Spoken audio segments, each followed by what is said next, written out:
ফের ফুটপাত দখলমুক্ত অভিযানে নামল ইংরেজবাজার পৌরসভা।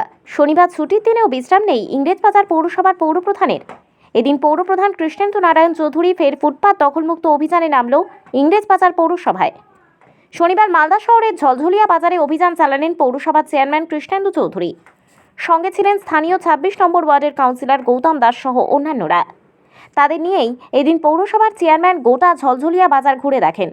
ফুটপাত ও ড্রেন দখল করে দোকান দেওয়া ব্যবসায়ীদের কড়া ধমক দিয়ে শেষবারের মতো সতর্ক করেন তিনি। এতে কাজ না হলে আগামীতে পৌরসভার তরফে কড়া পদক্ষেপ গ্রহণের হুঁশিয়ারি। ফুটপাত ও ড্রেন দখল করে দোকান দেওয়া ব্যবসায়ীদের এমনই হুঁশিয়ারি দিয়েছেন তিনি ব্যবসায়ীদেরকে অনুরোধ করেন যারা ড্রেনের উপর অথবা পসরা সাজিয়ে বসেছেন তাদেরকে সরিয়ে নিতে, নতুবা পরবর্তীকালে এগুলো সরিয়ে দেওয়ার ব্যবস্থা করা হবে।